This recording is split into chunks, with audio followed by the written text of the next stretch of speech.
self-insurance for 10 a.m.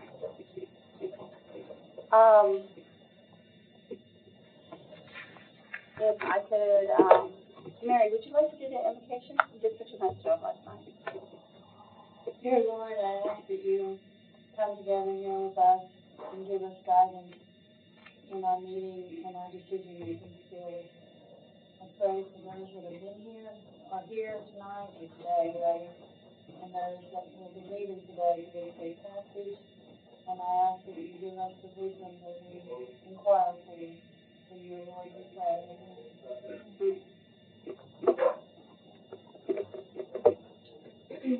So, Matt, I'd like to ask for a motion to approve the agenda.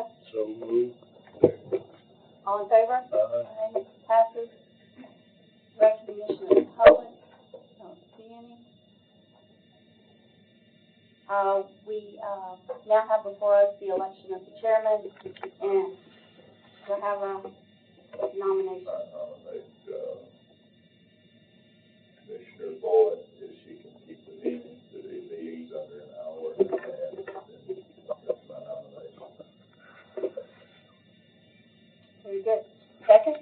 I'll second it. All in favor? Aye. Motion passes. We'll have election of vice chair. We have a nomination or a volunteer?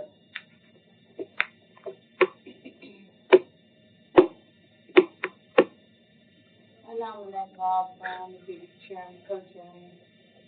Well, I'll second that. Thanks for speaking up, Mary. All in favor? Aye. Aye. Bob is our vice chair. We get approval of the minutes from July 23rd. Second? Second it. All right. All in favor? Aye. Passes. Report of the chairman. So, on the report of the chairman, we have a lot of items on our agenda today. I don't have anything additional to add to that. Under my report, though,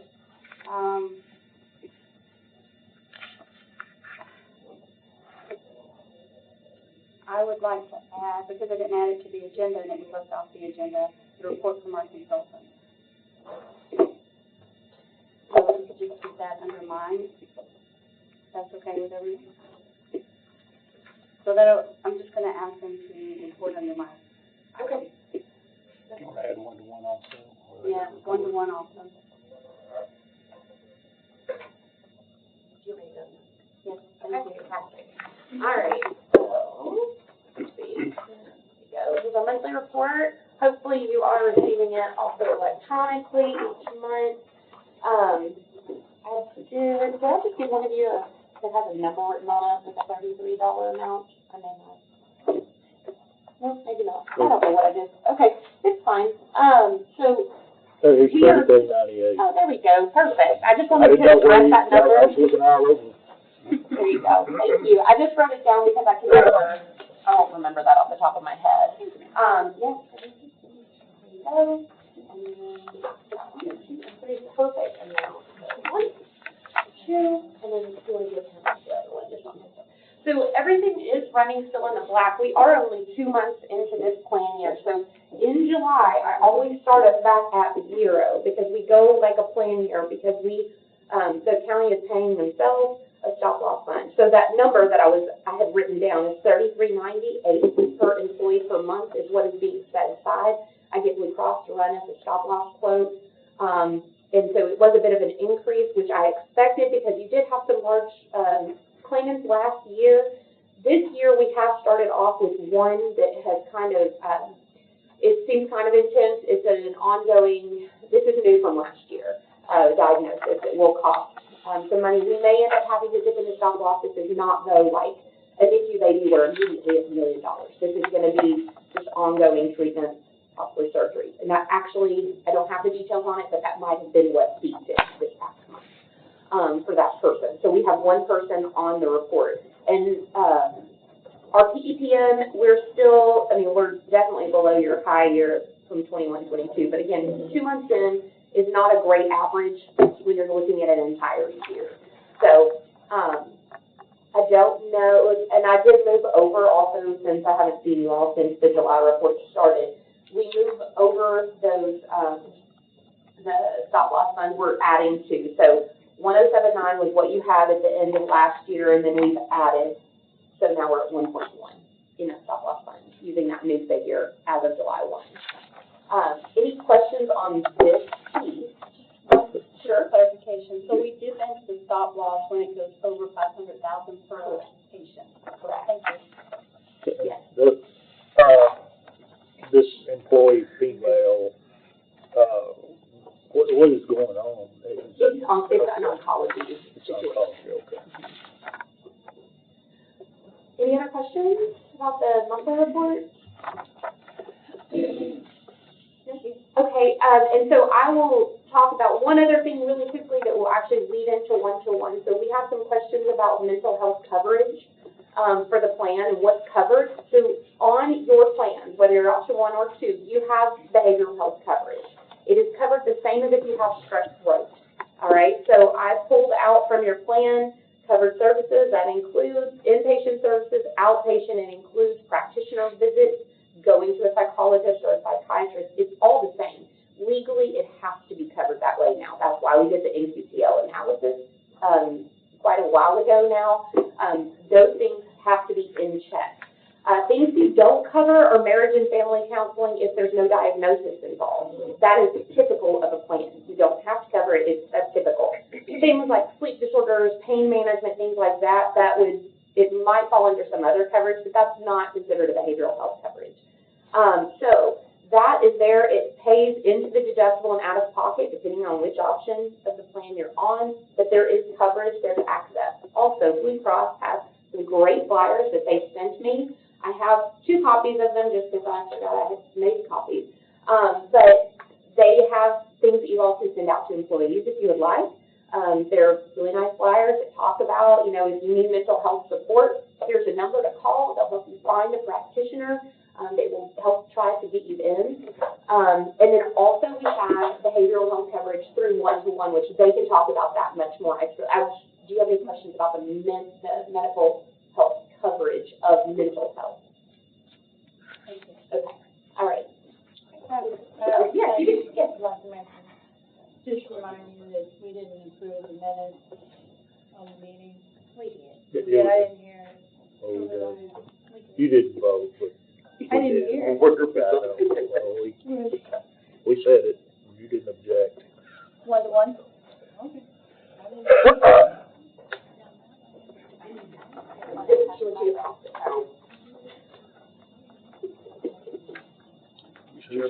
Part of the question was about money coverage. Yeah. That's That's where it's coming. They're gonna address what they did. You know what, I don't think it was quite as much as we thought. We just want to get it off. All right, so I'll speak to our behavioral health program really quick, just to tie into what Brittany was talking about. So, we have sent flyers in the past, but we're happy to resend these flyers or updated ones. But essentially, your employees can call or text our phone number to receive behavioral health care. And so, a new behavioral health patient coming into the program, the wait is about 4 weeks. For evening and after hours appointments, it's about 6 weeks to get into the program. We are actively hiring a new therapist. That's just for therapy. If you need to meet with a behavioral health nurse practitioner, that way a week or 2 at the most. So we do 2 things. We do medication management, and then we also do therapy and counseling. But like I said, we're onboarding a new behavioral health therapist soon, so that way it should go down to about 3 or 4 weeks, regardless of the time that you choose for therapy. Questions about that?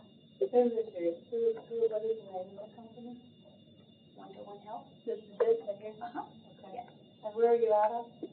Well, we're here. We have 5 clinics here in the county that your employees are able to use. Okay, so it's through the county clinic? Yes. Okay. Yes. I'm not being demonstrative, I'm No. just trying to ask. Yeah, I absolutely. think she's being more geared towards the behavioral health stuff. Yeah. That's not contracted out. No, it's our employees. Okay. Does this go down the road of what Madam Chairman, is this going down the road we were talking about earlier? about mental health and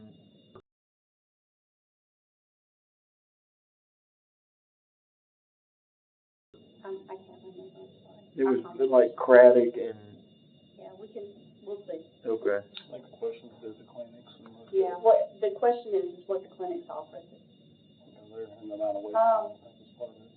Can you give us an idea, with the wait time, how many behavioral cases go through the clinic? Yes, so if you look at the other sheet, that's kind of our stats report. So this year, we had 285 behavioral health visits just for your employees. Okay, I'm looking.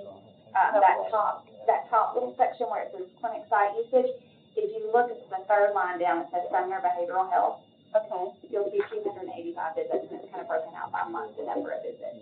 and, is that, just the general county, or does that include the schools? No, that's only your numbers. Only our numbers. And to get an idea, because we've spoken in the past about this is a partnership, and we really are the same entity. I want an idea of how much the school is using it. I mean, do they have, it's different if they have 5 people, or if they have 500 people. I mean, how much? So we can report total numbers, but we did that years ago, and we're asked to only report your numbers. Yeah. So I'm happy to go back and kind of report both if you want to see If that. you could just give me an idea, like how many people are waiting 4 to 6 weeks? I mean, if you see 285 and they all have to wait 4 to 6 weeks, that's one thing. But if the school brings in another 500 and there's, 800 or 900 people out there waiting 4 to 6 weeks, that's a difference.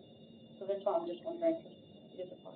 Sure, I can get those numbers for you. I don't have them Yeah, memorized, that's okay. unfortunately, but No, that'd be I'll fine. send them your That's way. all, I was just wondering how Sure. many people. Yes, yeah, Thank you. absolutely. And to clarify, reporting moving forward, do you want to see both sets of numbers or just your numbers? I think just my numbers for right now, but in this behavioral health, since we're discussing this wait time and stuff, I'm just wondering. Sure. What the volume is. Yeah, absolutely. Okay, perfect. All right, so then moving on down this sheet. So you had 1,649 total visits, and this is just, I should say, this is just through June. So this is through second quarter. And then virtual care, so text care, that is reported kind of separately down there at the bottom. You'll see the virtual care section. So these are the people who have opted in, visits who have opted into receiving care through text. And so we do have very good utilization of that platform as well. And again, all of that is done in-house through our providers. We don't contract out anything. And then patient, I'm sorry. Is that just for sick care? Text care? No, anything really. So like lots of people who are on chronic medications will text in about their refills. Pretty much anything that we can see via text, we will. If we're texting with somebody, we need to see them in the clinic, of course, we'll refer them to come into the clinic. Yeah, okay, this top chart right here is each one of the entities, but then you roll up everything in the bottom here. The bottom kind of breaks out by the visit, so Okay. that kind of lets Well, you see that's what what we're seeing okay. in the clinic. Okay. And then we send out patient satisfaction surveys, so we send those out monthly. If someone's had at least one visit a month or more, they would get a patient satisfaction survey, ask 10 questions, and then there's a comment section at the end. And so our current satisfaction survey results are 97%, overall satisfied with the services for one-to-one health. And on the back, it just kind of outlines the wellness program and the wellness information. So we just finished the physical deadline of September 30th, where you could have either had a physical or a biometric screening. You guys had 270 folks participate in the different biometric screening events that we had in August. And so a total of 523 people who've completed a biometric screening or a physical. And then their next deadline will be to complete health coaching if it's required by March 28th of 2025.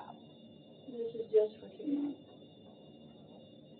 I'm sorry, these numbers are, These numbers on the front are January through June. So first and second quarter. And then the numbers, the wellness program is different. It runs like in a year cycle.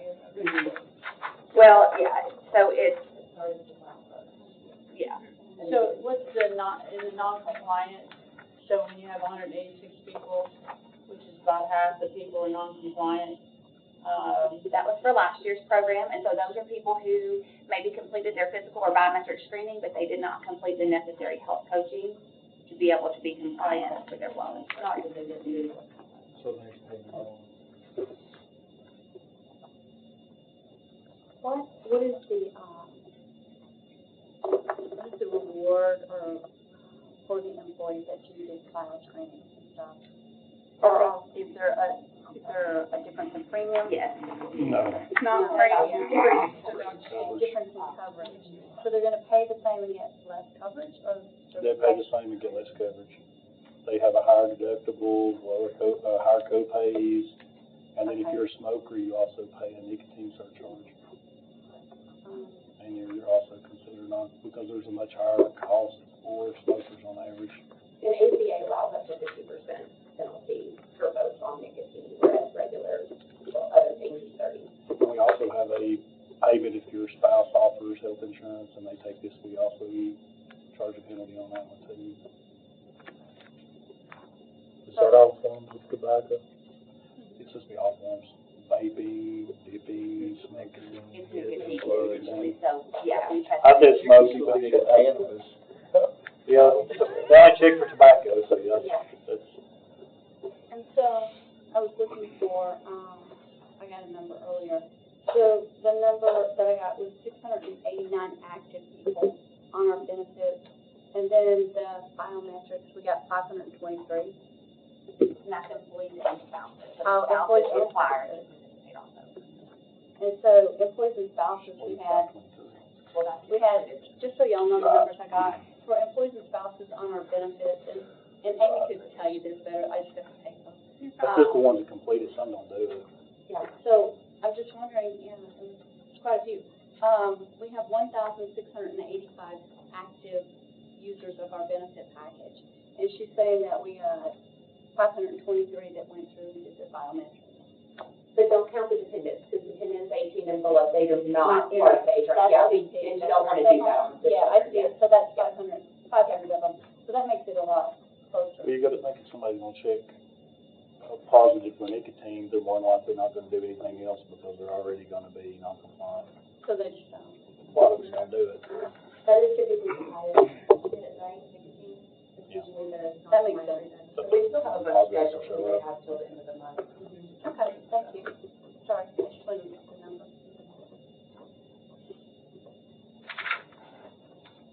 Back to, the wait time. Has the wait time always been 4 to 6 weeks?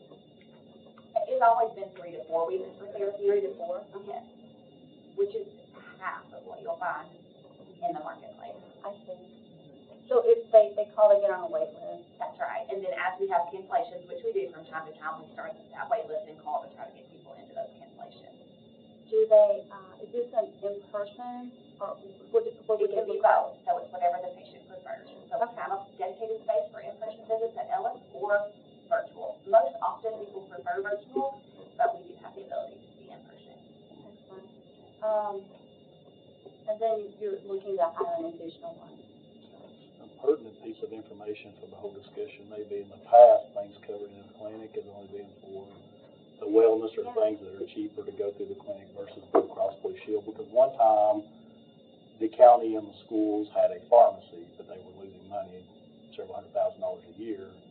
So the pharmacy was shut down. It wasn't convenient to employees, but it was cheaper to go through Blue Cross. So the push, since I've been here probably before, is only to run things through the clinic. It's cheaper going through the clinic or helps with their wellness to decrease long-term large claims. At what point in the past have you looked at the actual cost at the clinic? I mean, It's been a couple years since we went through it deeply, but I will tell you, the Board of Education has a third-party vendor that does that for them. It's called Vital Insights, and so they constantly compare the cost of the community and then the cost of our services, inclusive of all of our fees, to make sure that we're the lowest cost option. so it'd be something that probably want I'm sure to they hire can share somebody that. to do, but we want to retain them to do it for us either. And we can certainly do that if you would like us to. Get a quote from Vital Insights. And we do have an actuarial every year just to determine what the cost per employee is. Well, I don't really see the need to act like we're completely separate units. We're all the same.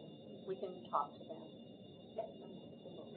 And I do want to add in the marketplace, you do have coverage through Blue Cross, but there are also a number of therapists who will not take insurance. And so you have opened up access to your employees, which I know is an issue for certain groups that need more access. Being able to go to the on-site clinic, that's huge, because it is a wait to get to someone in the marketplace. And then you also have to make sure they even take insurance, because a lot of therapists won't deal with it. So just opens up that access too, which is The network payments aren't good enough, so they won't take it. That's what your network for your mental health is nowhere near as large as it's just not, if you start looking through a network. So if I went out in the open market and I didn't know that you were offering this, and I called up a provider, or 5 or 6, what am I gonna find is the average wait time? I would say between 8 and 12 weeks is probably gonna be your average wait time. It's that evaluation appointment is always very long, because they have to talk to you much longer. And then after that, you should go on schedule. I can answer that because I deal in this. They're right. People that are trying to get therapy services, first of all, it's insurance coverage. A lot of people don't want to take it. It's cash only. And also the wait times. I'm seeing patients having to wait 6 months for a therapist. So in the private market. So it's a huge deal. And I mean, if you're able to get in 4 to 6 weeks, that's fabulous. But you're right, the evaluations usually take, for psychotherapists, usually is about 2 hours, 2.5 hours if it's done appropriately. And then the other side of it, the medication management, your first visit is usually about 1.5 hours. So this is better than the private market, I can tell you that for sure. That's what I see. That answers my question. Sorry? That answers my question. Anyone else have any questions for one-to-one? I'll turn it over to the report of finance director. Just a report, as you can see, Brady's numbers this year, we are running in the positive. Just to give you a really short summary, and there's nothing to even hand out because it's going to be very short and brief. Looking at your last fiscal year, you picked up a little over $2 million in your health, so it was a very good year. A little over about $70,000 in your dental, and about $800,000 in your OJI. So all your funds last year did have a positive growth based on the actuarials, and looks like things are going in the right direction. And then this year looks pretty close to mirror at this point, other than the one large claim. Thank you. So next on the agenda is the old business, property claim deductible. I believe we have several items on old business, and it's been numerous weeks. So bear with me if I get the items not completely clear. The first item A, property claim deductible. That one was the one where we just said that we were going to inform budget of this change, and we have informed them. So we'll take that off of old business, no action needed. The next item is B, questions answered by the broker for the consultant. There were several items addressed in this email, and I'd like to suspend the rules to allow ESP to say anything they find. If you'd like to address any of those. Sure. We need to vote. I'll vote on that. Give you a motion. Yes, Mary seconded. thank you. All in favor? Aye. And I just want to say, I can't hear you all. I know I'm old, but I can't hear you all. We see up. Do you want to switch places with me? Or? Yeah, I really have a great deal of difficulty hearing what you're saying right now. I'm sorry. Let me switch places. Yeah, I think it's better, because I can't hear. You're being mean to me anyway. I can hear really well. Yes, you should have been here.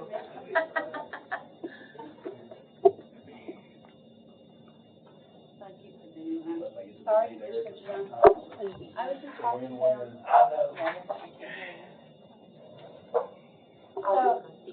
Back to old business, item B, questions answered by the broker consultant. We have in the packet, there's an email with, black and red. And, what we have is, in the black, you have ESP, and in the red, you have, would I say CIA? Is that who we would say, or would we say Salvin? CIA. He's the representative. He's the rep, okay. So, the way this email is, when you see in your packet, the black text here is ESP, and the red text is CIA. And I'm only asking ESP right now if they'd like to give us any additional information or speak to things, not all the items. If there was anything you wanted to say. The only thing I wanted to say, some of these questions I think could have just been addressed when we got those policies, because with this came all the policies. So I think that actually answered a lot of the questions. You didn't even have to address them. I think that clears things up when you actually get to look at a policy. So, I don't think we had any follow-up, because we went over it internally, and I don't think we had any other follow-up. That was just the only statement I wanted to make. Okay. Those questions we were told to watch the meeting, and you can't hear that very well, so the whole meeting, we didn't have the policies, so the whole meeting was like, what is that? Where does that come, where does that in the policy? We don't have the policy, so we're just asking questions, and we honestly didn't know it was gonna get sent to the broker. It was just having a discussion, but whatever, it's fine. That's what we do, is ask questions. And I understood, I just wanted y'all to understand how the email was. Yeah. One question I've got here. It says up here in the questions, this brings about another question as to how name storms are covered in the mini policy. I know with my house policy, they got me, I used to have $500 deductible until I had all, tornado, a lot of microbursts, and so they went up on me on the wind damage, 1% of my house. Is that what is going here? Is they have picked out one particular type of weather? Well, that was my question about named storms, because we didn't know. I didn't have your policy to know if that was going to be an issue, because it is an issue with the broader market. So that's why I was like, well, is this a problem we need to ask about? So that's what that was, and it turns out from its answer, it's not something you need to worry about.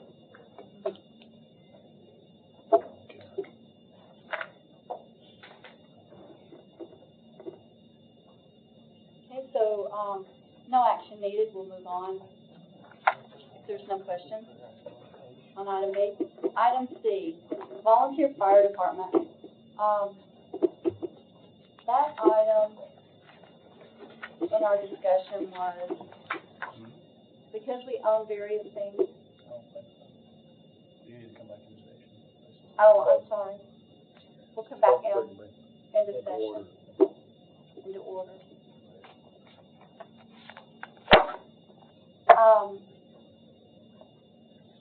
Under old business, item C is volunteer fire department. So, in a prior meeting, we discussed that the fire department, we own some of the pieces of the fire department, buildings and such. And so the question for risk was, the parts that we own, are we insured? And which parts are they? We have, any building that we own is on our schedule. Did you need to know the individual ones that we have? So Yeah, I provided the list, that y'all wanted a list of the volunteer fire department, and that's in the packet. Okay. It's page 33, and that's all of the volunteer fire department.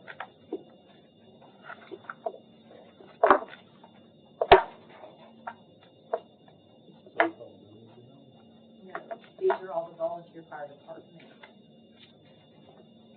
Out of these, we own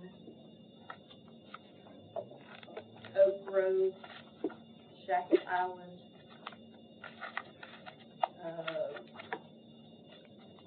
the one on Hilton Lane, in Castalian Springs. Which number is that? That is number 12. And I think that's the only ones that we actually own. This is county highway. Oh, yes, sorry about that. Number 2 and number 3. The rest of them are city-owned buildings.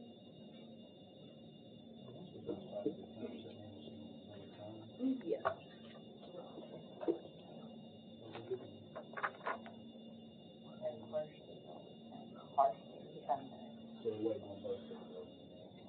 So with the property schedule, if we were to look, all 5 of these are over here on our property.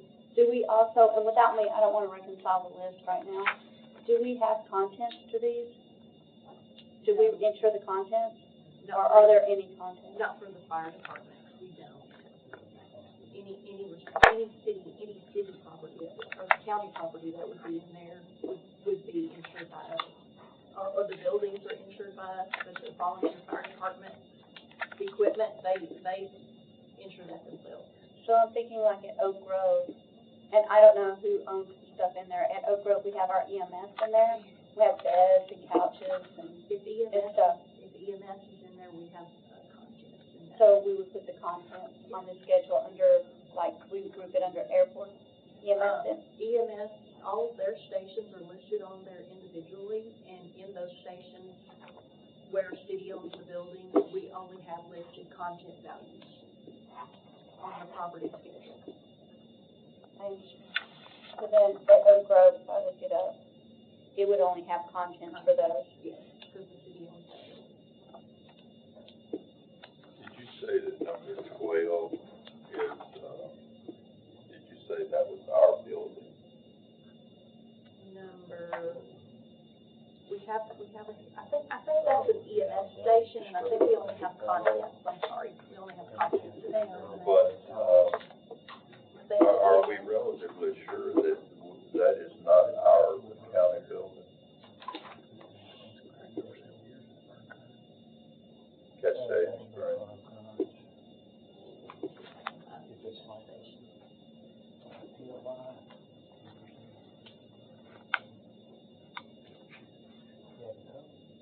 And the reason I'm saying it may not be, but you remember when the tractor trailer went off the highway and ran into that building, I think we had liability. That is our building. 1101 Hilton Lane is our building, and we do insurance. Okay, so it is a Sumner County. Yes. Here it says. Sorry. Community center owns it, and it says on here the community center owns it. We have it on our list, and it is insured, the building. It is insured by. That needs to be changed.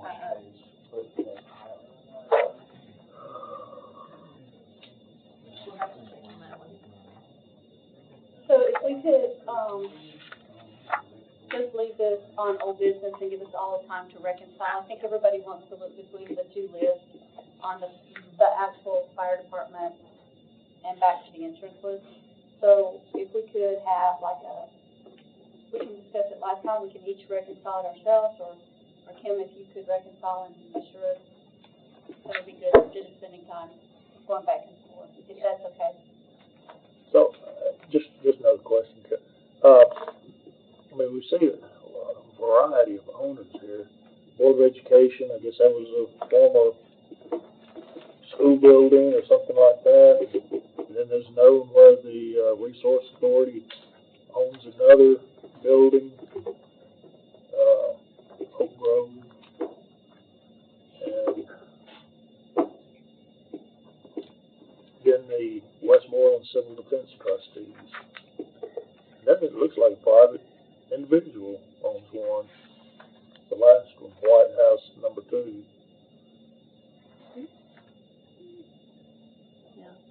And Marty Bowers is no longer the chief of Jackal Island. So if we could all have updates to our volunteer fire department schedule and our reconciliation, we'll go over it next time. Okay. Can I get a motion to move on and leave this to old business? Make a motion to move on. Second? If I could Yes, sir. point out that I think part of this packet is also EMA and continuing workers' comp on them as a separate policy versus bringing that into the county. So it may have been meant to be part of F, I'm not sure, but that was an issue that you all wanted to discuss in the past. Because they were using volunteers, right? Yeah. That was why it was brought up. And they had a separate policy that EMA was purchasing that we were unaware of at the time. Did they ever give you a list of the people that were on the volunteer list? They never supplied you to that? I've been supplied with a couple of lists from different volunteer fire departments, but not EMA. But that was a separate request I made outside of this. I know that we had requested that and they didn't share it with you, right? What the insurance, EMA's insurance broker told me is they just turn in a number to him, the number of volunteers. Okay. And they don't list specific individuals. Okay. So they base their policy premium on a number of. On a number, not a name. Okay. He has a list, I think Ken has a list of people he calls on, but Mr. Wagner, sorry, has a list of people he calls on to volunteer. I just don't know who they are. Sure. Is that something that we should know? I guess my question to you is, how many claims do you see from volunteers? I have never seen. Oh, because you don't have the Because I don't handle volunteers under the occupational compensation plan. Does the EMA director do that? Yes, he has in the past. I thought that we directed that to move to going through your office. You did, but we haven't had we've anything. not had any since it's been moved over. I guess that was July 1, moved over. Well, and the issue we run into here is, are the volunteers also part of other fire departments? Is there a potential draw workers' comp from other locations, insurance benefits? And there's several different factors involved in here in the coverage and what we need to provide, if anything. So I just don't want this topic to go away. I make a motion that we add to our next agenda, to ask the law director to potentially line out these issues that he has, gone over with us. And we have set aside some time to discuss the ins and outs of the volunteer coverage. Can you get a second? Second. All in favor? Now, we talked about volunteer fire department or volunteers for the EMA? EMA. EMA, okay. All in favor? Aye. So that item will move to next agenda. Okay. And, it's a little bit confusing because we started this with volunteer fire department, so the heading will change to volunteer insurance. I'll just create new business You'll next create time. new business, thank you. But I do need to know, the volunteer fire department is gonna be old business as well, right? Because you still have Yeah, we still have questions on that. still have a Okay. grid to That's true. update. Gotcha. We're ready to move to item B. Yep. It's the insurance premium spreadsheet. And when I was going back and looking, it was presented to us in June, and I'm not quite sure why we carried it over. I think it's just informational, so we'll continue to see where our policies are at. And you just wanted to see the spreadsheet, So you brought put it in the Also, lesson there, automobile liability, how would it get to $1 million occurrence with a $350,000 tort limit per occurrence? How do we ever reach the deductible says 1 million plus 10% of claim deductible? So we're buying something that we potentially are never going to use? Or could use? That's what I'm asking on that. I'm just asking a question of statistics. There's a Tennessee tort limit of $350 per occurrence. Yes. This thing has a deductible of $1 million plus 10% on it. So my question is, how many cases could possibly get to federal for vehicle accidents? I understand what you're saying. So, It would break it, be outside of tort. Just a question. Can I, isn't it $750 if it's more than one person? Like for the whole event? I thought it was $350 for a person, but it's like a whole family or a whole group of people who's affected. Isn't it higher than $350? It's $750. Still drops below the million. Yeah, it is. still I close, just yeah. want to make sure we're doing the math. But you mean it must on $350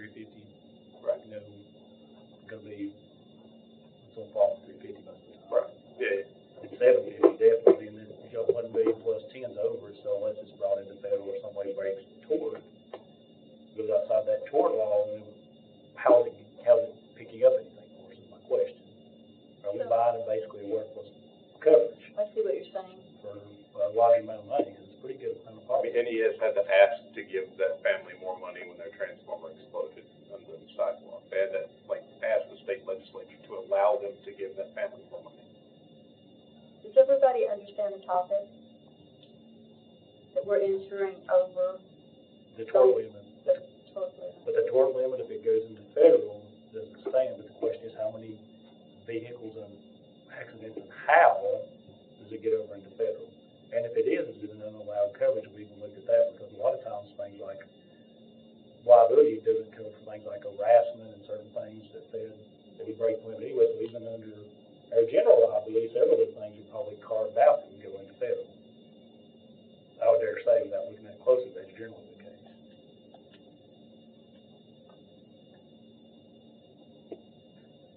Just a thought. When, we said that we were going to look at our policies this year, way before they were due. So we can, put that down as an item to review when we go into, discussing, what we want to see in our next policies. Does that sound appropriate? So, you're saying, I hear you saying that we're going to revisit this in respect to what we're paying and what we need in our next review, which is when?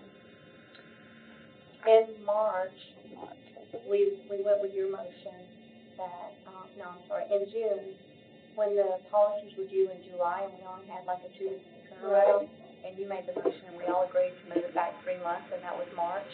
Right. I think it would be prudent to do it more like in 6 months before the policies end. Give you more time. Give us more time. Okay. Mr. Law? I start working on insurance things in January. So if we want to make, if y'all want to consider changes, it would probably be beneficial to start probably December. Just say, to tell the broker or whomever to give us quotes, or they start looking for what options we have. We did it. Is this a bid or what? Well, we haven't, since we don't broker services, we don't do bids or have it done. We can go back to that if that's what everybody wants. So, and I think this is jumping down to the item at the bottom of our agenda, and we could cover that all right now while we're in it. A little bit of that. So CIA is brokering our policy, and we have not been bidding out for how long, Mr. Long? I know it's been a couple of years. So for a couple of years, we haven't been bidding out our insurance policies. So that is an item that we can discuss right now, if you'd like, but that was lower in the agenda, but it's kind of run together. How does the committee feel? Would you like to take on that item now, cover it? Well, it would make more sense. It would. Let me clarify something, because that was my understanding. The brokerage itself is not biddable, but the insurance policies are, so he's bidding correctly.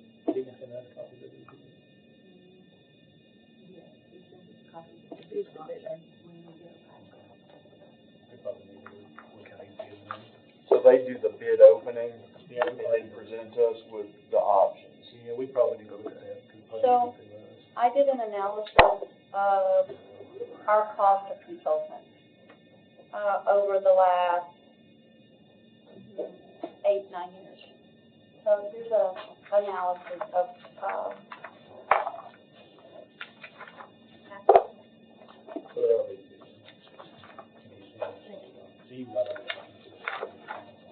so and I took out most of the small ones. There's just one small person, and I just left them in because they were 13,000. I only looked at costs over 5,000 because there were a lot of smaller things in there. So basically, we are paying consultants. CIA is who went out and our broker that bid out these contracts, these insurance policies for them. We picked them up in 2021. You'll see down here 2021. CIA, since 2021 for those years, we're paying $50,000 a year for the brokerage consultant. Carvel is a consulting firm, and Kim has explained that to us but if you could just briefly tell us again what Corval does for us, so they just know why they're on this sheet. That's who processes our workers' comp payment, our bills, workers' comp bills. So, Yeah. so that's why that they're on here. They're not a consultant. They are paid in our consultant line item. They try to reduce the cost by negotiating down the cost. Actually, what's probably showing up in the consultant line is, if you did the consultant line specifically, because they come up in my workers' comp line, what's showing up in the consultant line is I have a Medicare report that I have to file, and they do that. Yeah, Corval. Yes. Yes, and I'm So fine. that's why it's showing up in the consultant line. Yeah. But I use them in two different ways. Yeah, and I'm good with, yeah. They process the claims. And then Yeah, but they the other piece we have is ESP, and that's the piece that Jeremy helps us with, this your piece of the business. And we've been using them from back in 2016, and you can see, in this line item, they're about $7,200 a year. So these are just the numbers over the last 6 to 8 years of what we've been doing for. And I don't know why we started using the outside broker, and I don't know how much money that it was because am I right, I was told that it was to save on the fees? You don't know? Mr. Long? I wasn't involved in that part of the time. What does it That was, I have not that been. was me at the time.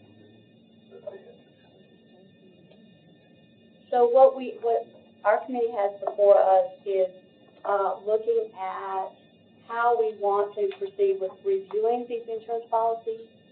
If we want to send them out to this brokerage to bid them out for us, or if we'd like to. I'm sorry? I think if they're bidding them to the broker, they still need to send us the specs and need to bid them and keep custom. That's why I'm asking Kim gets copies, but we're not really involved in the bidding. I mean, we need somebody to write the specs on the plans and the committee to approve them, but really for control issue, it probably needs to be ran through finance like any other bid. Yeah, what you're saying is I'm bidding, but I'm not. Yeah, she's getting copies and we got copies, but we're not actually getting custody of them for third parties. That's what I'm saying, I think that somebody needs to write the specs, that's professional to write the specs, we know if it's them, this one, or whoever, but I think we need to bid it. So what was the procedure before 2021? I think we bid it every On the fourth year, we conducted bid. We did it. Yeah. Right. And that was pretty centralized. I think the last time we did it, they did it through our office providing space. The last time I remember conducting a bid for you guys, Leah was still the director. I think at one point, And that was when you went with Assured Partners, I think, and then y'all left Assured Partners, and we didn't know you had left them. let me tell you how life goes. Brittany works with us on specs, we write the specs, we run it through finance, they receive it back, we keep custody, they summarize it, we review it with them, so it has a good set of controls. That's the way we do it right now, it's part of their service, and we work with them on the life, the committee approves any changes, if it's gonna change on the life, because the last approval on the change of life was to add in the, what's it called? The EAP. EAP. We can also do, Mike, so we have two separate contracts, just so everyone's very aware, because we are transparent, it's important to us. So I do the medical benefit, so that would be life. If you ever wanted to bid Blue Cross, I can help you write those specs. Do the exact same thing we do with life, but do it for that, okay? So PBM, like medication, all the medical health coverage, that's a separate fee. So what we're talking about is property casualty side, which, yes, we can also do. We do that regularly for other entities. That's part of what we do. And the property, the initial evaluation of property. We've been doing this for 40 years. Now, if we bid health, I would recommend we do like we did in the past, where we actually hire a firm, that actually, if you ever bid the health again, we need to hire a firm where they actually run the claims through the city. Yeah, that's a special part of the medical health, we use an actual actuary who looks at claims. I handle still though, all the if you get a response from Cigna or Blue Cross or whoever, I deal with that stuff, but they actually would run those claims. Those contract discounts are paramount, so for instance, if somebody bid $50,000 to $100,000 less cost to process the claims, but it costs us $3 million because their contracts aren't as good, we would lose a lot of money. That's why if we do health, we need to actually run it through an actual, have them rerun claims on the contracts to see what we would end up with. It's a little more than this. Yes. Why are there 4 different funds? So, Corvell processes, as she's saying, the Medicare didn't do her report, but Corvell processes are OJI because they actually try to get discounted amounts. Right, they got a network for discounted amounts. Mr. Duvall on here, he just had an outlier in 2017. Yeah, I know, So don't, I saw, there are some I other, got him right there. there But were who, several. what about the other 2? They're So, contracts. yeah, so these are ESP, employees, we're employee security planning. Okay. And then the first one, commercial insurance associate, that is the firm that bids these out for us. I mean, Kim said Mr. Duvall was the one that evaluated all of our historical property at one time. Oh, nice. Since you said historical, that was Is that the it. guy I brought down to do that survey that year? His name's Duval. I think so. I think that's about when it was done, 17. I remember the first name, it's a little. I don't remember that. It's been a long time. What do you mean, our company? I remember that day. Y'all pretty tight. They remember his name. Huh? Y'all pretty tight. We were until I brought him into another county government to do a job, and they, like, abandoned the project halfway through, so he doesn't really like me anymore. Well, I think he's retired now. He was close to So retiring Mr. anyway. Duvall would have, did Mr. Duvall evaluate our Brown house? What he did was, he is if you want, like, Lee Beaman built this huge historical thing out in the middle of the lake, he built it for him. Like, In the lake? yeah, you go on his website, you can see it. It's like just this Yeah. big pavilion that comes up out of the lake, but it's all this old historic type of construction, and he's a historical construction contractor. And that's what you have to do Yeah. to get So a with this historical date evaluation. of 2017, I'm just wondering if he evaluated all of our historical properties. And the last one would have been our Brown house. House then. That was my question. Yeah, It was the historical cabins at the Bledsoe, that was Clark House, it was the Bridal House, and the barn. We had the barn at the time, the Comer Barn. Okay. All right, so, this committee needs to decide, we're gonna start looking at this in December. So at our next meeting, if we could have a new item to discuss, what process we'd like to go forward with, our bids. If we'd like to continue, with what has been done the last 4 years, if we'd like to, go back to what was prior, unless you have a motion for something now. I would just make a comment, I'd like to see if, when we do that we have, a positive and a negative for either way, bullet points, so we're not looking through a bunch of paperwork, but maybe we have just one piece of paper, positive, negatives, and recommendations, and that, I think, would go a long way in timeliness and getting it done, and that way we can move forward with it real quick. Because you're running out of, time, because she has to start doing her gig in December or January. January. And this would just stay old business, just come back in December. You might want to invite the broker and ask them to present their case of what they're providing. That's a good idea. That may be the best way to deal with the whole thing, see what they are providing. Bring the broker. Do you want them coming back before December, or? No, probably next month. Yes, on the next agenda. When's our next meeting? Business or every other month? Will be the next regular call. But you're gonna try November? We only meet every 3 months for this stuff. So, I'm under, I'll move it back a month. So then we can schedule one.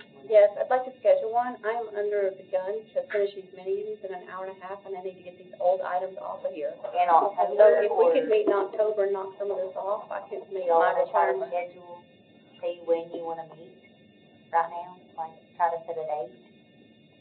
Might be a good idea. Can we, Fill them up. Or I can email or. yeah, can we arrange that after the meeting? Yeah. Okay. Is that all right with everybody, and we get these items cleaned up before we get to the point that we need to start bidding out stuff? Make sure that all the insurance is on that we want, and You guys good at providing the broker in October to kind of present what they're doing? yeah. Can we buy them? So it'll be a special call meeting for the broker to present his case. I'd probably do that and evaluate your, We're not calling it a special call No, meeting. I don't want Okay, to. just a meeting. I would just call them, but I'd make sure it included the broker and these, meetings they just showed you that have the different limits on them. Probably gonna evaluate those. And could you ask the mayor to come? I know that he presented us the broker's letter, and I don't know if he has additional information. Just, make him aware that if he has additional information, since he had the letter from the broker. I would have asked, because I'd asked him a few questions if he came today, but. I'm just trying to save them some time. Do we need one-to-one anymore? Thank you. We do not have any more one-to-one questions. I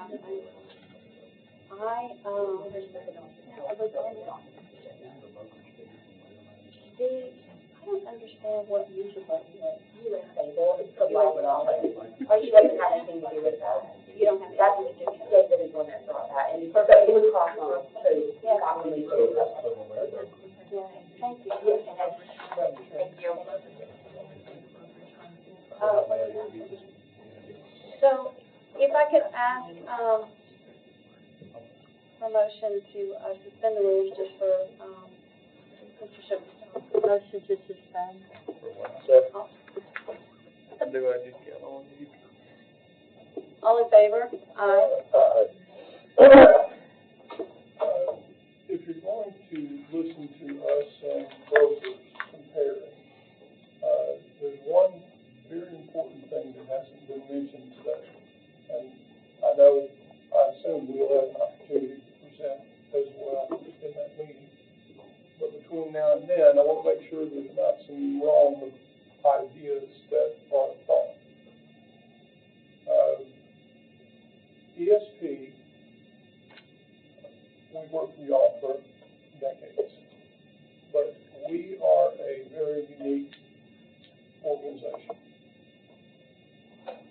because we do not take commissions or any other things that they may offer to enhance us picking them. We don't take any of that. We haven't. We don't. Now, if you want to check my records, I did take a Blue Cross commission several years ago because I wrote a policy on myself, an individual policy, and I thought it would be a really good idea if I kept the commission to bring the premium down on just my policy. So that's going to show up. But we do not do that. There's another very important thing that differs, that's different, in that a broker will tell you all the services that they present. Included in there will be legal, auditing, several different things that they offer. And we don't do that.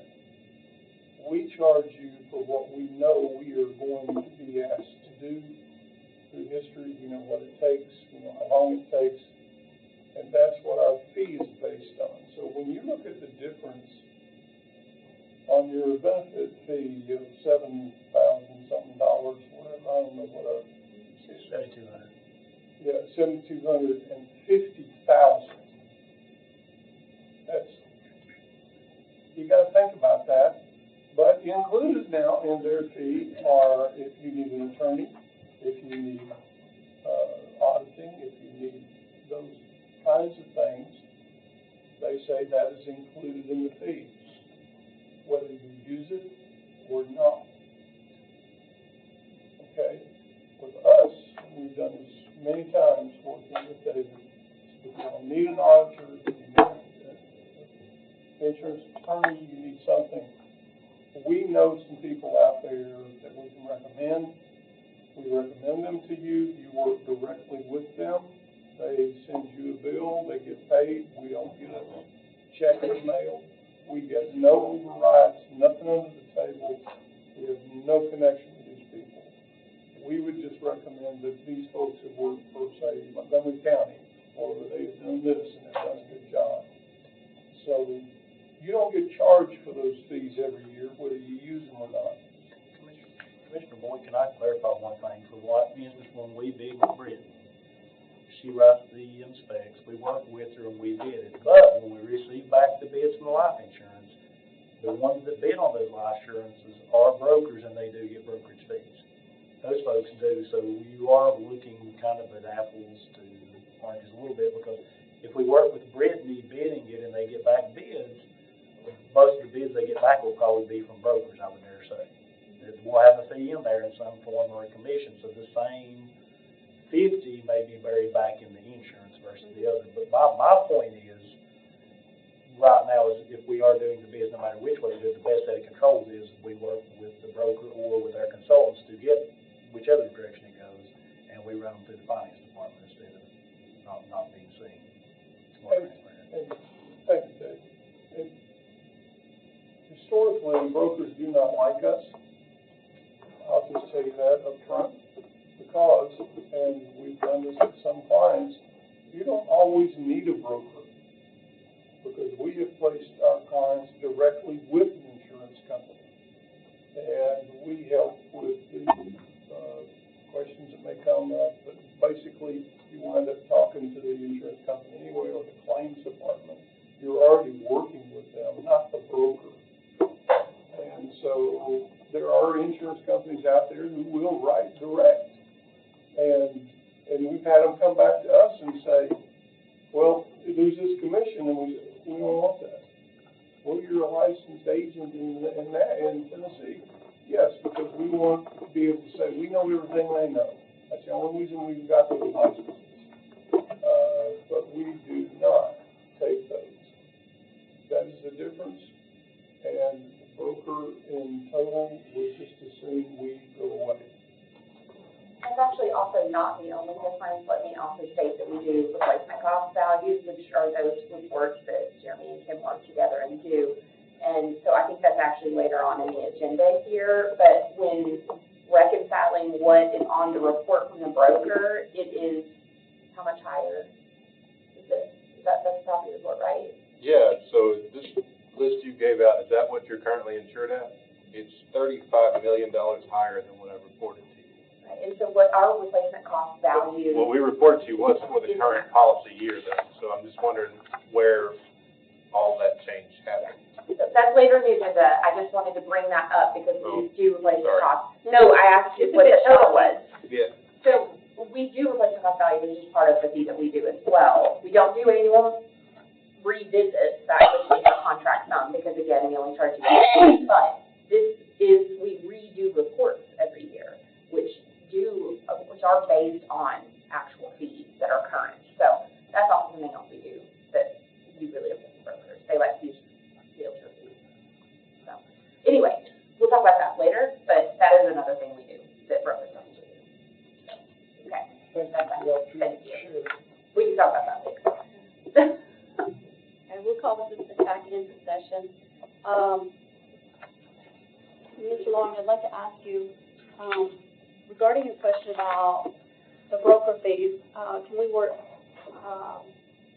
you work up some type of comparison? Just a rough, I'm not asking for detailed dollars, but something from past history, or I don't know, a comparison from other counties. I don't know what you can come up with, and you can definitely come back to this board and say it's impossible. Well, I think right now the clearest thing is have the broker present what they are providing, because just like I said earlier, when we bid live, everybody that bid on it had a brokerage fee in it. So as you're saying, when we bid this, it may be ones come back with brokerage fees with or without. The question is, it may not be as easy for us to tell at that point. Okay. And definitely going back in history, it's going to be very difficult to impossible to tell what was buried in there and what wasn't. But I think right now asking them what they provide may be the first kind of way to look at it.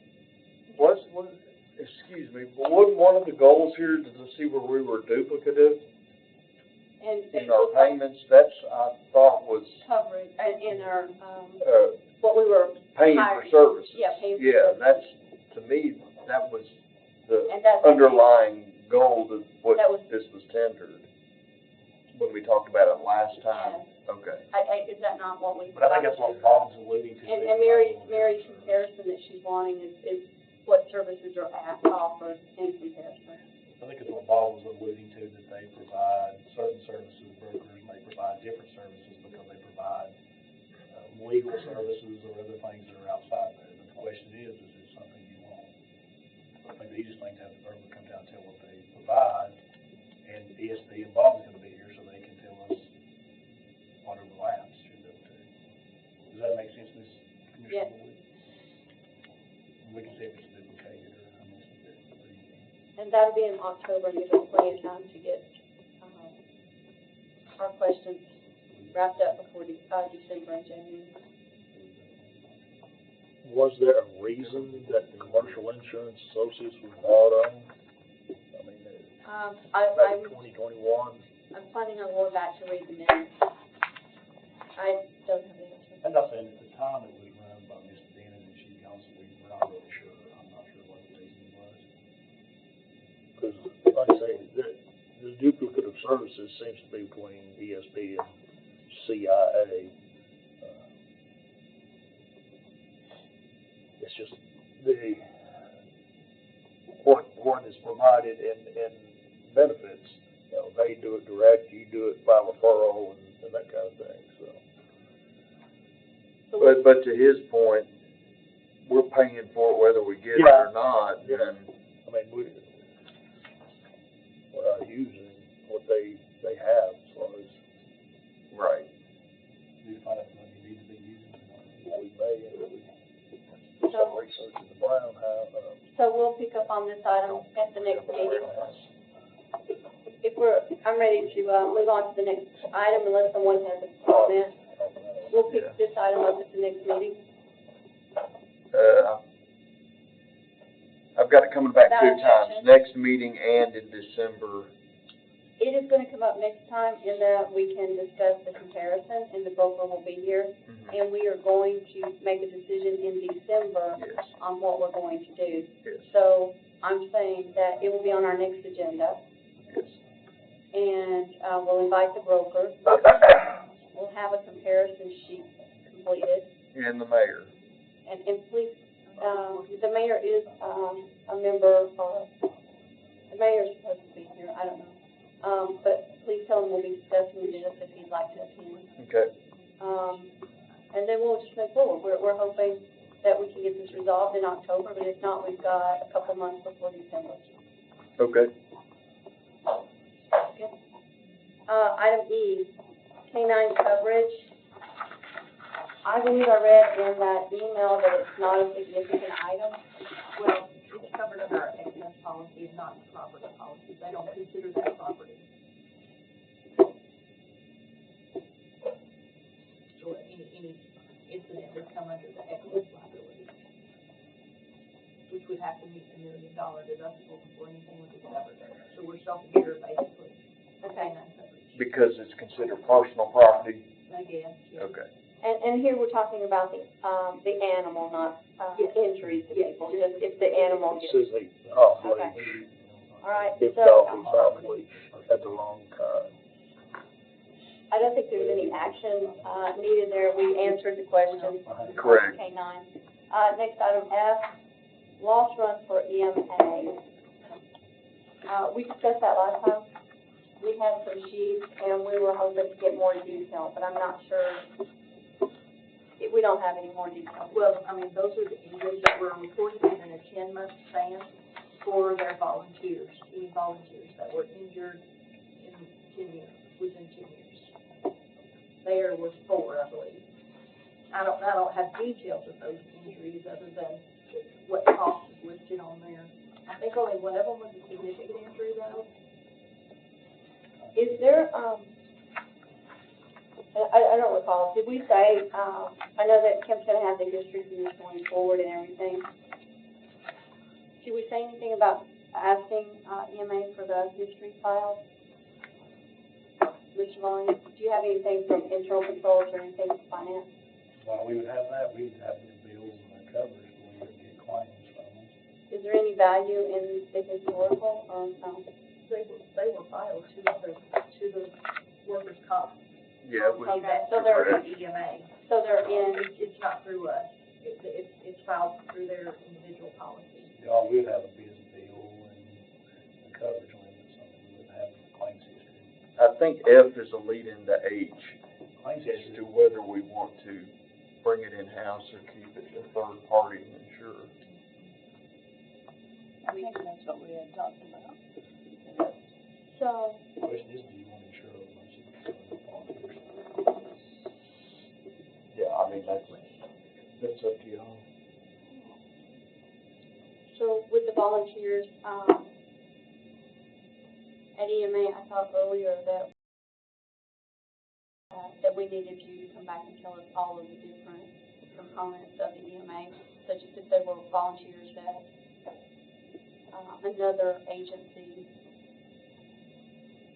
And we'd ask that you could detail that out for us, some of the things we need to consider.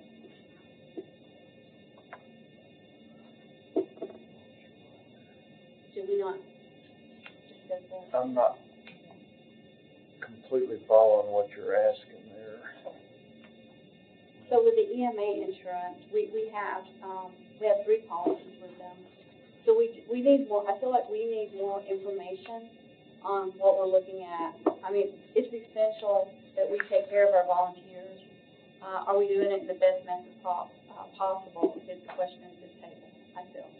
Maybe we should have the initiator of the policy, Mr. Wagner, to be here to talk about it and find out what he's been doing, so that we can ask him some questions. Maybe he can come back to our next meeting. Yeah. Maybe we should spread it out. We're gonna have a pretty lengthy discussion with the broker. We can do Mr. Wagner in November. I mean, there's no rush. The only thing is, this policy is up for renewal in December. The The workers' workers' comp policy is on a different scale. Now, my intention is to keep it, I will get it to where it's renewed in July, like they want all the policies to renew in July. But this particular one expires in December, so we'll have to renew it or not in December. Could just add 2 items for October and make a shorter meeting. And then, The broker, Mr. Wagner. I like that idea. Make a motion that we'll, handle just the 2 items next time and let old business go. We're talking about just talking to the brokers and to Mr. White. Mr. Wagner. In October, we'll make a motion that in October we'll limit our meeting to the discussion of the brokers and how we'd like to proceed. And So moved. And the second one will be to discuss the EMA policies and have Mr. Widener speak to that. I second that. All in favor? Aye. So, and then if we could just jump back down to G, Bull Run Dock. What was the final decision on that? Mary, we're gonna find out from tourism that we're not insured, county's I not haven't found insured. that yet. Okay, I'll have to ask them in our next meeting. all right. I believe that was the outstanding question. It's not on our schedule curve. Not on our We need to know that it's- All right, so we'll just let that roll. Who uses this dog Tourism. for what reason? Fishing tournaments, things like that. How many tournaments do we have? I'm not real sure. I know that when Clippers was in business, they had a lot of bass tournaments. Since Clippers sold, that has declined, but I think some, they have a new owner, so I think that that's gonna pick back up. So right now in that flux, I'm not sure, but the problem with letting it go, the boat dock going away with, not having somebody over it,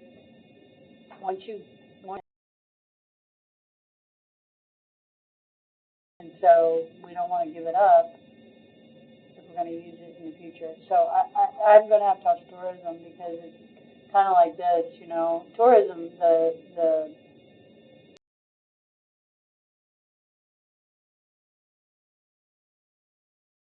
and go, but summertime in the spring is their big time for fishing. So I'll have to ask them. And maybe we could just take care of this now.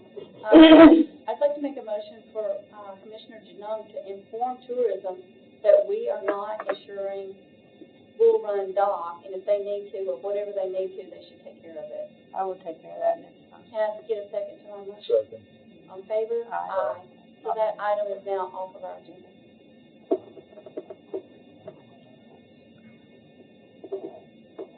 So we discussed H, we jumped down to I, building schedule. So the building schedule. If we could vote to suspend the rules, here from, ESP on the building schedule. Did it vote? No, they did. No motion. So motion. Motion to, do it, yeah. Second. All in favor? Aye. Thank you.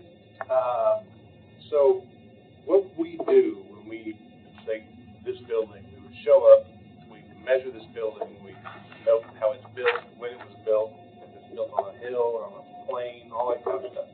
Then we enter it into a software that then compares those building components with similar buildings, like other administrative buildings that are built this way in this area. And then our value is determined by those buildings that were actually built on publicly available contracts and that sort of thing. So our numbers, and they're usually centered around major population centers. So this one's closer to Nashville, but it's a little less, but not much. Those are calculated again every year.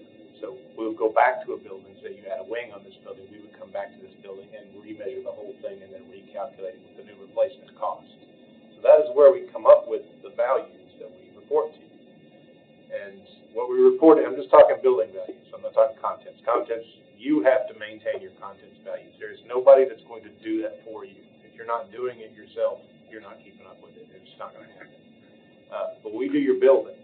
So the building value alone that we reported to you for your current policy year was $239,355,165.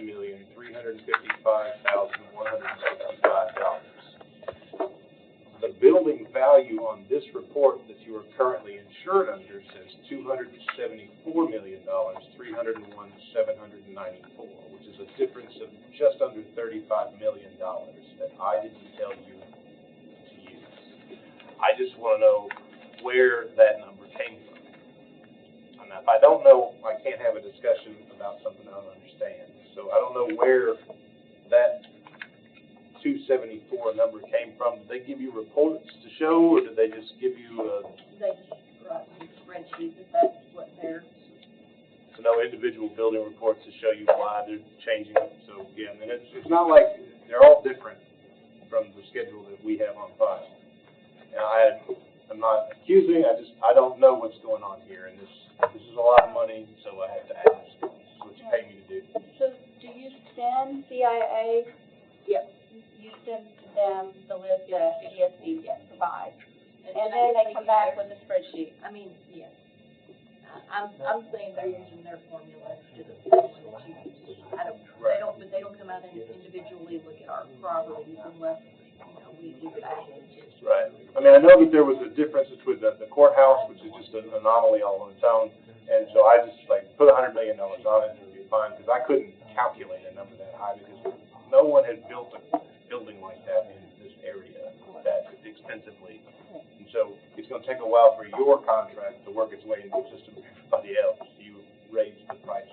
We raised the bar. We did build something. Bars, in other words. Yes. So, so next few years, that number will start ticking up that we calculate. So that's why we were like, we just put $100 million, but then they put $105 million on it, which that they explained in their email that was, there was some reason they did that, but the $100 million was calculated for the current year. So that's why I was on that one building. But then if you look at the whole schedule, it's 15% higher than what was reported to you for your current policy. I don't know why, I don't know who, I don't know how. What could be the reason? The numbers were changed. That's all I'm prepared to comment on. Well, some of I don't know who did it. It could have been automatic. Their system could have done it. It may not be in person. It may be just a systemic thing in the insurance is. I don't know. But I know the numbers we give you are good. And that's why we do this for so many people. Who could possibly benefit? And it's just the insurance company, maybe. And again, you're asking me to comment on things that I don't know. I realize. And I don't. It makes, if you insure more buildings and it's more premium, I don't know. I just know that's not the number I gave you. So we're paying for $35 million more insurance than we need. Is that what you're saying? And I think you need, yes. That's a lot of money. I hate to say we paid $50,000 for this. Madam Chairman, I think we have to keep in mind that we have consultants who advise us, and we need to take their advice. I mean, you did. You sent this to them, and you sent the one I gave you to them, and then they just sent you this back. So somewhere, somebody didn't like the numbers we gave you, but and if you've got evidence and the numbers are wrong, I love it. Show me the data. That's what I do. But right now I can't explain $35 million difference, and I don't like not being able to explain that to them.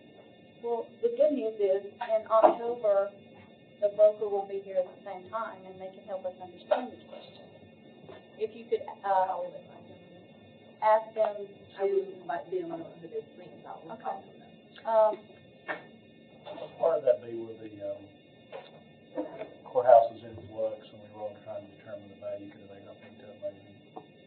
Yeah, when I calculated, I think I came up with it's a few million under 100 million. It's just the most. I was trying to max out the report, and so I couldn't get the 100 million you wanted. So I was like, let's just do 100 million on that building. So But then when it came back around, it was 105 million, which is I thought we agreed on 100 million. are these the figures you gave us, or No. are these the figures CIA? Those are the figures of CIA. CIA. and we don't have your report. I didn't make a copy of them. I can send that to you. Yes, that would be helpful. I have it too.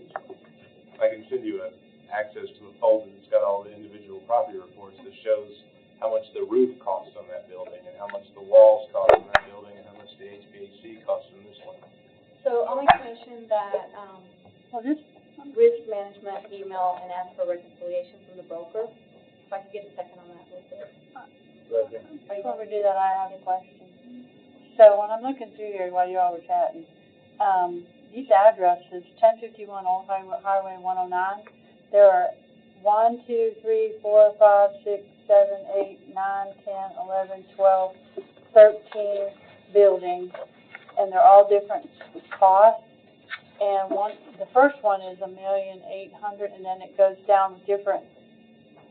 I'm not clear why this is the same address with all these different, Multiple buildings and a single like address. sheds or something. So, yeah, so like think of a school. A school is gonna have one address and then Well, this is 37 the highway buildings. department. I know, it's a Well, school. EMAs and Is stuff, that the highway? ECC. Highway has a bunch of little buildings on it. Yeah, that's, Salt shed, this vehicle Yeah. You're shed. gonna have a bunch of buildings on it. if it doesn't share like a roof line, it is a separate building. to me. Okay. And then they have their main administration building, and then they have all these little storage buildings and Yeah. repair buildings, and, there's a bunch of stuff. That's where you get so you see the 33.11, that'd be the 33 location and the 11th building at that location. Okay, now I understand. Okay, thank you. So my motion is for risk management That's second. to, contact the broker in a separate email and ask for reconciliation between, the numbers provided by ESP and the numbers that we insure. And if you could, yeah, and then, send that information to the community. Can I have a vote? Bob gave me a second. Motion. I vote yes. All in favor? Passes. And yeah, just send that to us, please, your name.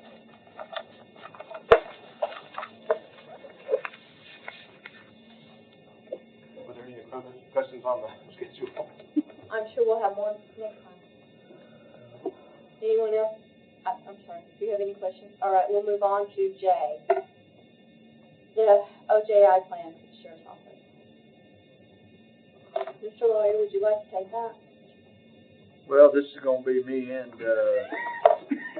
Mr. Line, but basically what we've got going on is the sheriff, and it's the only one I've been able to identify, has an OJI plan where they, let the county pay the workers' comp up to the 66, and then they come in and fill that gap out of their lines for the remaining 33 and the third %.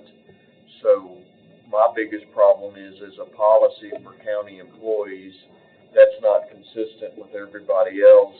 And then we get into the issues of proper withholdings. Are they, if they're 100%, should things be handled differently? And I'll leave that up to Mr. Long on that. But we got to get consistent. Even though it is the sheriff and elected official, the employees are county employees, and we've got to be treating everybody the same. What you got going on right now is the OJI plan pays everybody, including the sheriff, if it's eligible based on your coverage, 2/3 of your salary, just round it to that. They're paying which is tax exempt, because under the IRS regs, if you're following a valid workers' comp plan, it's tax exempt, so we're validly in an OJI plan. The sheriff's department comes back and pays the remainder out of their budget, the other 1/3. So you have a couple of things going on. One, they actually could make more not working. And number two, as Eric saying, it brings up a question: are they actually following your OJI plan, or are they following a valid OJI plan? Should we go back and look at the taxability of the first 2/3? Is one question. And then as Eric saying, there's a question of treating employees totally different with really no justification potential on that too. So you really got two issues. And it wouldn't involve a lot, because they don't have how many employees on the workers' comp plan, maybe one or two at a time. Three right now. Do you have a recommendation on how we can handle this? Either of you, from the legal aspect and from the accounting and the IRS? I'm a policy guy, so I say either your decision is to, from a legal perspective, is to kick everybody up to 100% or knock them down to 66. And I think the same thing, if we're going to continue to pay extra, and I've mentioned this to Ms. Dennis here, we need to probably get the IRS, or maybe even a tax attorney to look at it and see what they think if we're actually taxing folks appropriately. The question is, we're in a gray area, are we following a valid workers' comp plan? The statute is to following a valid workers' comp. The state law allows us not to create our own. We've created our own, but now they're paying outside of this other third, so it may make the first 66 taxable. How long have we been doing this? Since before my time, and I brought it up earlier, and then now, because it's been one of my concerns, and now I think it's Mr. Silver's seen the same thing, and he's got similar concerns. It's been going on a long time, even before your time, I was here, so. No, it started. When did it start? Probably around 2007, 2008. I don't remember exactly, but it's been a long time. I started in 2009. So your recommendation, from what I hear you saying, is that we get a tax attorney to review this? Well, if you're going to continue following this practice, Because it's outside of this. Then the other question comes about you're treating them as It's different. You're treating employee classes differently. The question is what justification? It's almost like double dipping. And what justification? I guess it's safe to say if we don't knock them down to 66, we will have to entertain all this other legal opinion So the to justify why they get to continue to do it outside of the plan. And the bigger issue, like he pointed out, was the only reason we get to work under our OJI plan is because we've met the statute, and if this throws us in flux, we've got a huge problem. They need to go back to workers' comp. So the motion would be to reduce it to the actual 66%, which is under the plan, and do that, and then they can come back with their own ideas about why or who. Or why don't we add this to our October meeting, just amend that previous motion and have this. And maybe let the sheriff come and discuss why, because Yeah, that was my next question, I was waiting to ask you. He's, Have you informed him of the? he's always the full- amenable to whatever legal advice I give him, but if there is some pushback that he can legally give, he's probably gonna want to. Yeah. So I would just soon him vent that I'd with, like with that. you all. For vacation. Yeah, and, I believe it was the sheriff's the only one, right? Sheriff's Office. Okay. Then I'll make a motion to amend our October meeting to include the tax lawyer and the sheriff's department. I don't think we'll be. I don't think you need to tag it, we're not. Yeah, I let's think wait to see if we get him down, it's moot. I think I know this is a public meeting and everything, however, it might be worth also considering between now and then, how, if we do kick them down to 66, how we're gonna implement that. It probably would be better if we did this as a tapering off, let the 3 taper down till we get those 3 off, and from this point forward, it's a standard policy across the board, because that's where we're gonna get some issues, is kicking it down in the middle of somebody's OJI.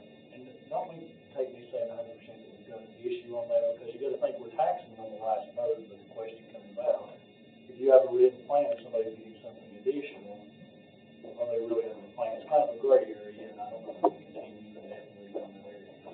What kind of money are we talking about? Over a period of time? I don't know, right now we've got 3 on the plan, they usually fluctuate, 1 to 3 or 4, they don't have a lot of money. No, they don't. They're really good about putting their people back to work on light duty, but some of them can't work the light duty, so those are the only ones that I usually see. But, So are we talking thousands? no, I wouldn't think so. Over years, we're talking about, because of the fund. And my next question is this a budgeted item? Where does this money come in? It's coming through, they're paying through the regular payroll line items. Yeah, it's already in their line. So they're paying through regular payroll line items, and, but it brings back the question where the dollars really come about, if it comes about, the question is, if you don't have justification treating employees different. And While the other employees shouldn't be covered, it's where you kind of come back around. Does that 1/3 also include benefits like retirement payments and stuff? Yes. Should we pay them retirement on that 1/3 also? And that's the thing for the other employees that don't. They're only get- missing that. Because I take their insurance premiums from their 66 and 2/3, so it even reduces it more. Whereas there's insurance benefits are coming out of their 1/3. You are correct. Would this include employees who are not, officers? Yes, Any Secretary, sheriff. yes, bookkeeper, any sheriff's office employee, clerks? yeah, corrections, everybody.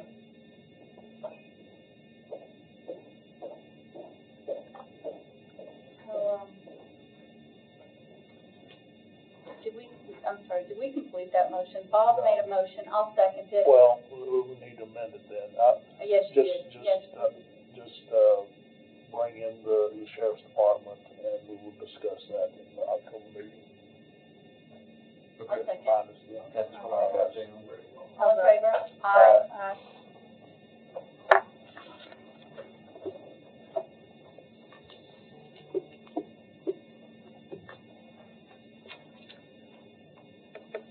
All right, we'll move to new business. I'd like to extend the offer, if y'all would like to stay, you're welcome, but if it doesn't involve you, you can leave. But, we'll move to new business, workers' compensation payment. I feel like that has all been rolled up in our previous discussions, an additional piece, Mr. Lawyer? It's just the payments from Oh. July and August. I see. So usually there's from Mr. Approach, but. And liability, maybe, is that, or no? Occupational injuries. It's in the packet. Page 46 to 53. Thank you, Bob. Same thing we've been looking at for months.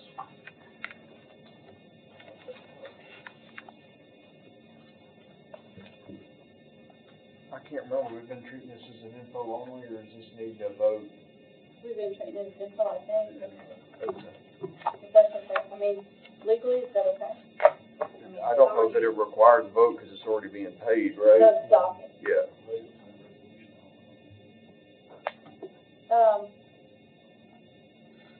If you could double check that that's okay for us to docket, or if there's a resolution that we need to vote on Okay. in the future. For, just to be clear today, if we could just vote to accept it, and that will clear that. So moved. Second, all in favor? Aye. Aye. So we move on. Item B, emergency personal vehicle accident. Oh. That was a legal item. Yeah, we've been, oh God, what did I do with that? You didn't bring an extra copy, did you?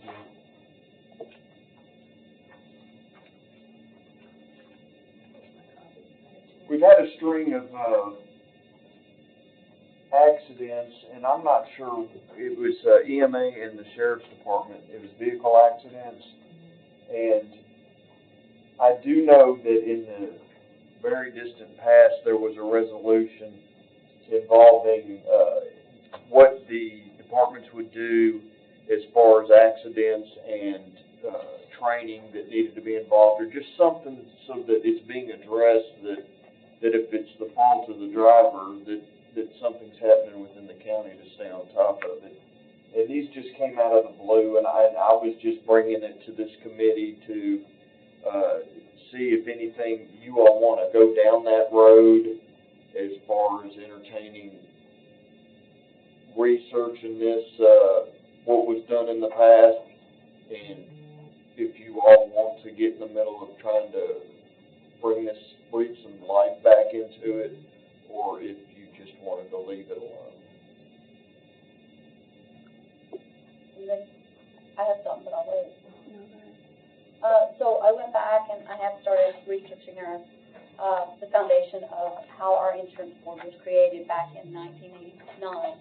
And they said, and I haven't read all the way through it because they could change their mind, but they said the priority was to create a safety program to reduce the risk, that was the whole foundation of risk management, was a safety program to limit the liability to our citizens.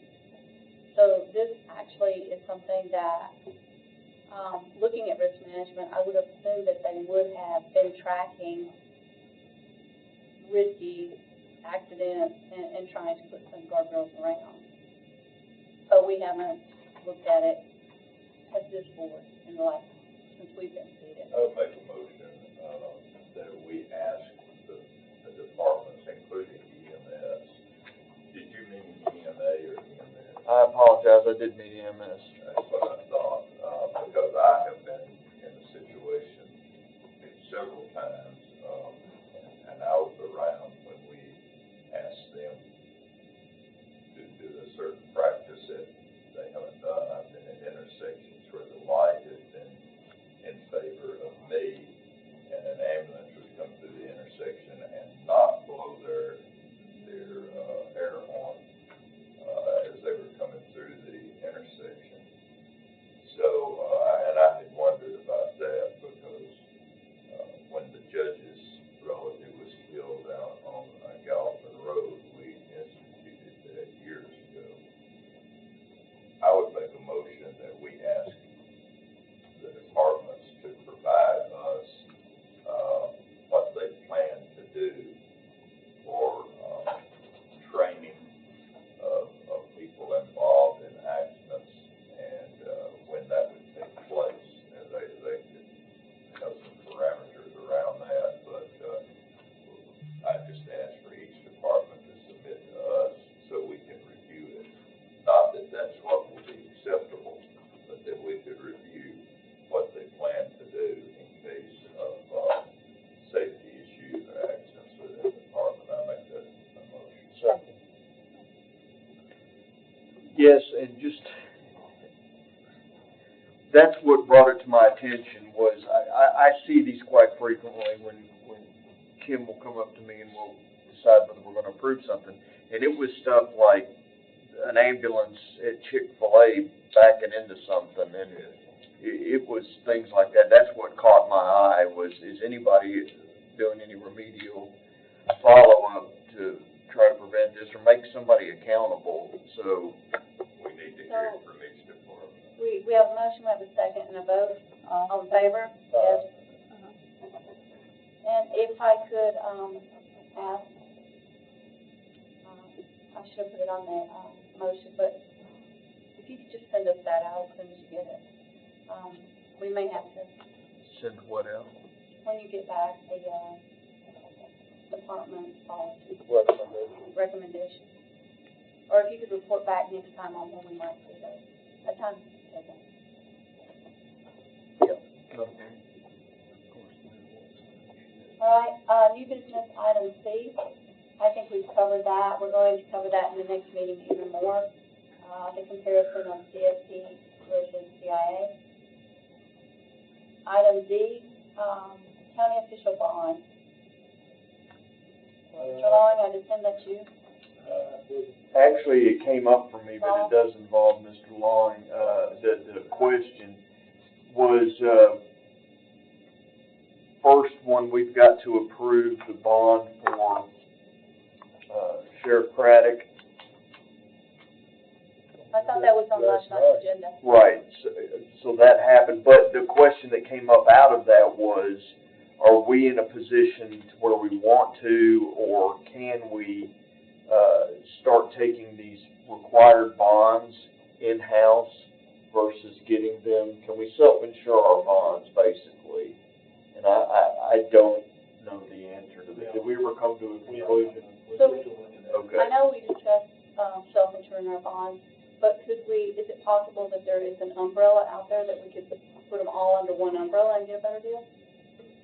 I mean, is that a thing Yeah. to do? I mean, right now, we're going individually, Mr. Long? We have to deal with, right now we pay for them individually, most of them are on a 4-year term.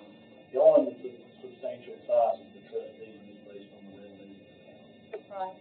And that's one we never claim. It's something we could look at, but there's some requirements if you're gonna self-insure, and you pass it on with the term that is probably not one altogether. We can go back and look at it. Is there any way, I mean, we could do the self-insured, but then have just a policy for catastrophic? We can look Knock out everything. Well, there's statutes required for each one of the officials. We have to go back and have something there that we can look at what the statutory requirement is in the self-insurance company. I'll make a motion that you come back with a recommendation, for the November meeting. Can I get a second? Second. October or December? November. I thought we were meeting in October and I'm sorry, December. it gets so confusing. You want to do December? October next time, and December would be the next regular scheduled meeting, but you can have one in November, I just want to be clear in the minutes. We do December on that. December. Okay. It's so we need to go. Well, I bet that meeting, We'll make it, that meeting was here. so let's just, I make a motion that we roll item ENS to the next, till December. See, Gallo understands.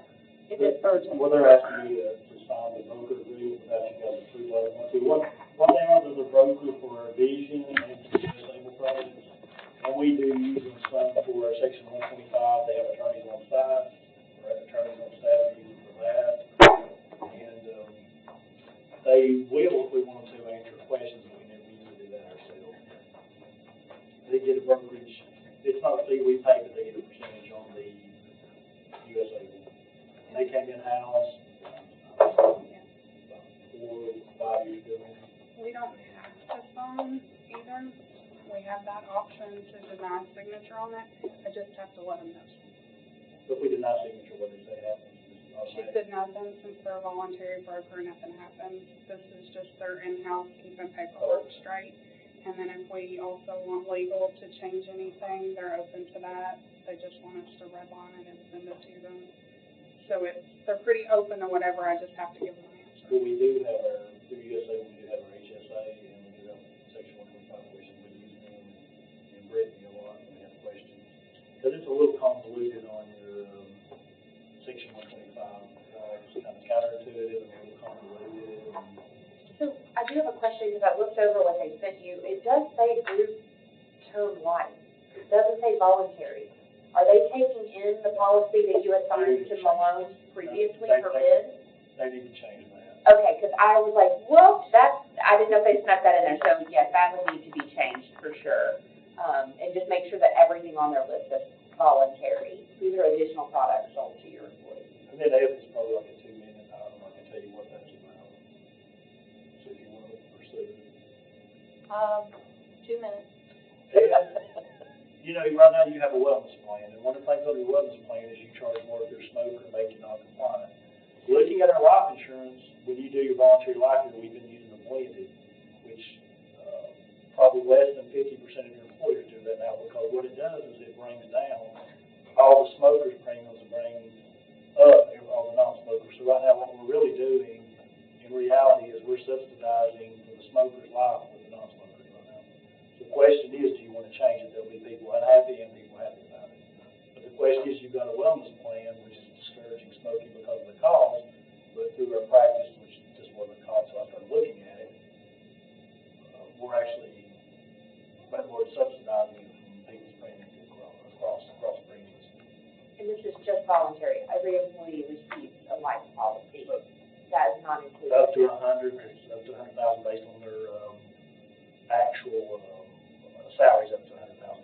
This would just be that additional. So notice you go and you buy voluntary. So when you're buying voluntary, what I'm saying right now, we have one set amount, so if you're a smoker or non-smoker, you pay the same. When you look at that in reality, say if you're the same age, you split that, your non-smokers are going down, your smokers are going up. So what you're doing is you are subsidizing the smokers' premiums on their life with the non-smokers. And we have a wellness plan that's complete opposition to that. I see that. You want to continue that. That may be something you want to kind of digest for the next meeting, but I do have the quotes here for the changes from USA. If you want a legal spin on this, I say it's all or nothing. If you're gonna make it a, factor on the health, then I think you're gonna need to do it here. It's consistency. That's the best defense to any case. Mary, you're a medical professional. Weigh in. Run again, I'm sorry, I was reading something. What was the question? So, should we penalize smoker nicotine users the same as we do for health on the life insurance? We're not penalizing, well, I'm using a combined premium. And it's additional life insurance, not your base policy. Every employee gets a base policy. But in reality, you're also punishing the non-smokers by making them pay a higher premium. Yeah, see that, I would say that the smokers are higher risk, and they know that, and they're vapors too.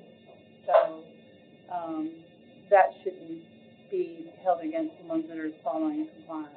It's just because it's the way it's been set up for years, we've had that combined premium for life, and then looking at it, lately I brought up the question, it was my question, why would we have to split it in our wellness plan because of the higher cost, but then we're subsidizing it through the base premium on life insurance. To only catch your attention is that some stuff going on. So, I thought I should bring that to the board. So the remedy is that when you, I know that most of the places I've worked and employees that, are dealing with.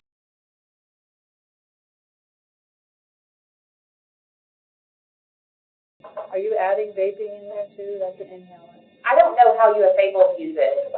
It's nicotine. It's nicotine. I know in the wellness plan it's nicotine. I can't speak for USA, but yeah. Okay. Well, I mean, it's definitely a health issue. So, I would motion that we change that formula to make it reflect our values in our healthcare plan. Because my thing, and just real quick, in the meeting earlier, I mean, you've already got this report from one-on-one that says, 186 people non-compliant. Now, I don't know who that is, but if you're not compliant with the, in my world, we fire you. But, I can't do that, so.